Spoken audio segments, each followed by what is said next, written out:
Now, I'm going to show you what we're going to do this morning. Today I'm going to be taking you through the steps of changing the oil in a 4520N. I'm about 10 hours overdue. I'm sorry about that, Ventrac. It has just been so doggone cold, and with the recent snow events, I put some extra hours on my machine. So I feel a little bit badly about it letting go 10 hours over. It happens. Everybody knows what happens when you go even just a little bit over, right? Not quite that bad, but try to stay within the 100 hours as close as you can. It's not gonna blow up if it goes 10 over, but Ventrac's recommended maintenance schedule on the engine oil is 100 hours. This is also a very special video in that I'm dedicating this video to my late friend, Travis Barnhart. He was in the Marines for 6 years, then became a certified Ventrac mechanic. And that's where he and I got to know each other. And he became a very good friend of mine. And he became a part of my family. He was welcome here anytime. He's been invited to my family functions, and he's been here many times. And tragically, on late Sunday night, early Monday morning, he took his own life. And it's just, God, since I also was in the military and combat deployed, I have lost a lot of friends. Tragically to suicide. It happens. You check on them as often as you can. It's awful. I'm still processing this. I only found out 2 nights ago. Spoke with some of his family members already, and hopefully they'll stop by sometime in the next few days to visit and just kind of reminisce and talk about him and all the great memories I have with him. God, I've been beating myself up pretty hard over the last 2 days, and I know I shouldn't, but no matter how many times this happens, it never gets any easier. So a few things that we're going to need for this project are 3 quarts of 10W30. The oil is full synthetic, and it's absolutely imperative for the longest life of your engine. Also going to need a Kubota oil filter, and the part number is going to be in the description, or you can get these from Kubota directly. You don't have to go to a Ventrac dealer. I've got a Kubota dealer that's pretty close down the road, much closer than my nearest Ventrac dealer, and I get these filters there. All right, so we're going to have to pop the hood, and we're going to have to remove the side panel, just for the easiest access. So I use the universal joint because the mid-weight kit here gets in the way of a couple of the bolts, and it's just easier to get in there with a U-joint. As you can see there, I got a high-strength neodymium magnet. Perfect for securing hardware when you don't want to lose it. I recommend this to everybody. Get neodymium magnets, place them strategically around your machine and even on certain attachments. Because I think we've all been there. How many times have you been crawling around on the floor looking for that one bolt that got away? One time I had one of these bolts hit between the duals and bounce and land inside here, inside the actual wheel. And instead of taking my duals apart, I actually have a tool for that. And I was able to reach in there and get that thing and save me a little bit of time, All right, that should be the last one. Beautiful. Now, I am often complimented on how pristine and beautiful I keep my equipment. And it's true. Even now, this looks pretty darn good. And I've had this out during the last 2 snowstorms, even with the salt down on the streets. And this is looking pretty good in here. I haven't had a chance to wash it. It's just too cold, and I don't have a way to run a line when temperatures below freezing. I'm certainly not going to turn my spigots on outside. I've got one in the front and one in the back. In severe emergencies, I will run a hot water line from the laundry room out here into the garage and into the driveway. I've done that a time or 2.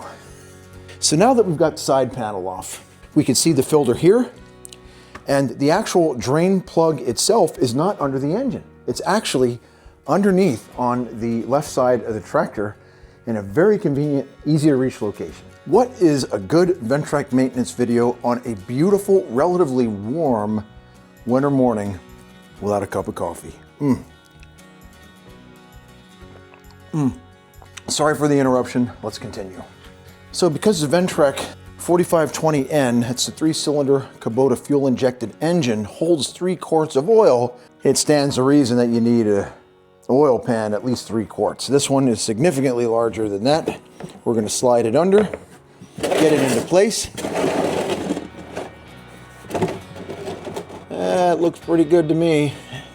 Straight down through. Now we got to take that. Always forget what size that is. 5/8 maybe. Oh, was wrong. 11/16. Yep, that's the one. That was close. I just changed these pants today, dang it. I think it's pretty ingenious to have this drain plug right here. And there we go. So you can see that ain't exactly fast. So we're gonna do something else that I highly recommend. Now, because that drains painfully slow, I always recommend to loosen the oil cap on top of the valve cover. Every little bit helps. Yeah, that might be coming out moderately faster. But either way, that is a slow pour. So let's go make a sandwich and come back and check on it. Yep, still going. Come back and check on it again in a little bit. Finally, the steady stream just stopped. Now we're down to these little drops. I don't know, that was about maybe 15, 20 minutes. We'll put the nut back on.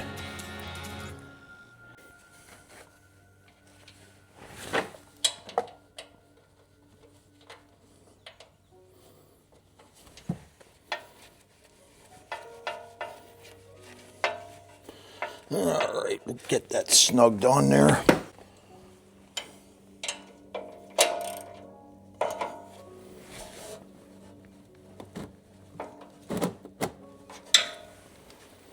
That's pretty good.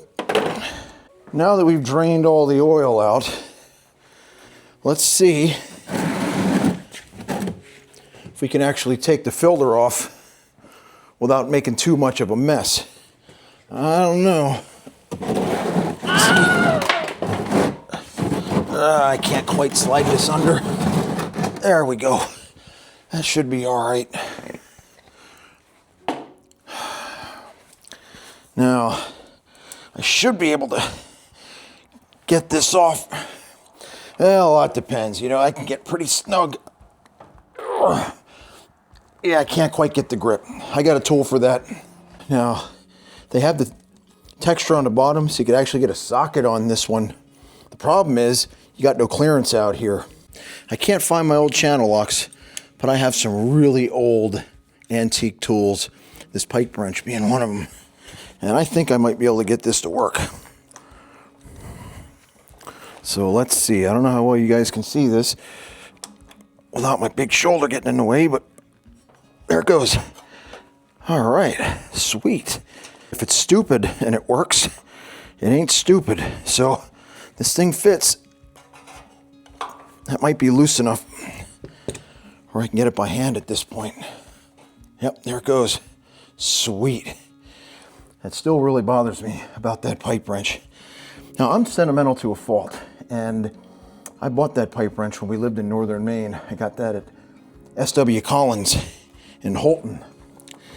And every time I get that tool out, I think, yep, I had that when we lived in our old farm in northern Maine. Now, let's see how much of a mess this is going to make.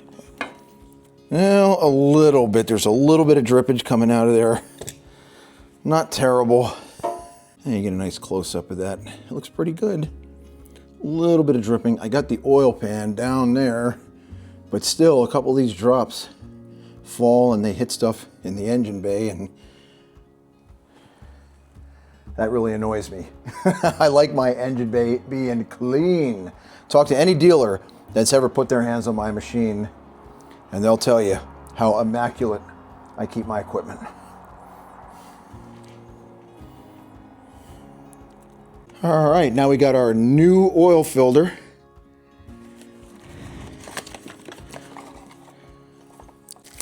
Oh yeah, look at that. So nice, so clean. We'll put a little oil on the gasket, we'll screw it back on. Got a little bit of residual oil on this thing. Just use that. Put it on that gasket. Just a little is all you need.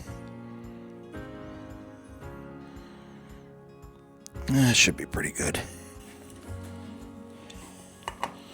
Now the different filters have different tightnesses for recommendation. I believe once this gets tight, it's roughly, I think it's like 1/2 to 3/4 of a turn once it gets snug. So right here, it starts to grab right about here.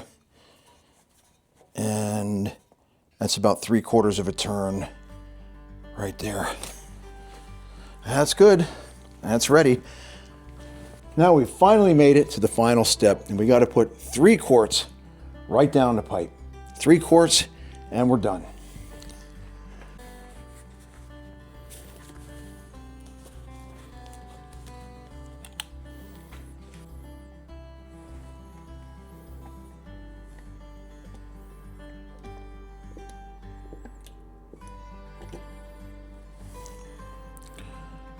Oh yeah, you can kind of hear it settling down in there. So I always put these caps back on, keep them inverted, and then come back later and drain the few extra drops that came down. All right, 2 down the hatch.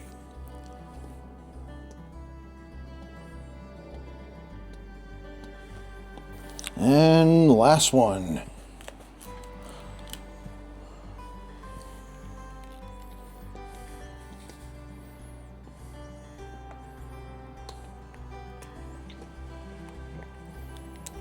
Okay.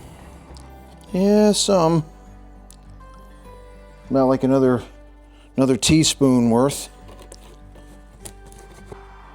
Not bad. I'll put the cap back on.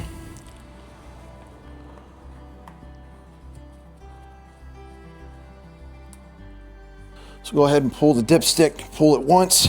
It's going to be covered in oil. And you can see that. Pull it again. And this should get us in real close.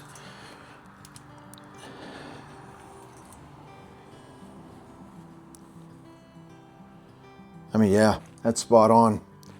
That is spot on right there. I'm trying to keep this in the center of the camera. Okay, I'll go ahead and run it. You know what, we'll give you even another angle so you guys don't get bored. Oh God, I need a camera person. I need a camera person, I really do. I've looked, I've tried to hire people, and believe it or not, nobody wants to work. Like seriously, this is fun. I think it is. I think this is crazy fun. But I can't find anybody that wants to work, that wants to follow me around with a camera. I don't understand it.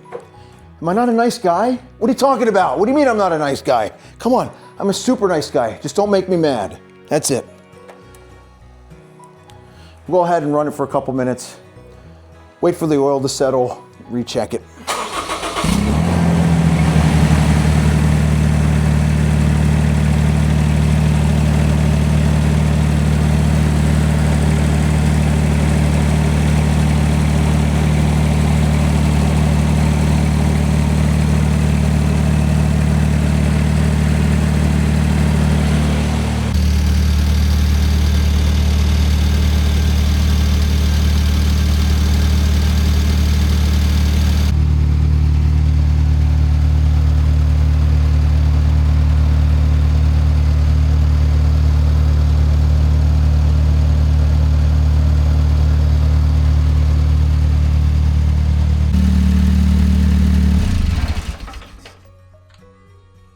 All right, now that we've got this thing shut off, we're gonna let it cool off for a few minutes, let the oil settle back into the pan, check the level again. All right, well, we've waited a few minutes. We're gonna check the dipstick again, make sure the level's good.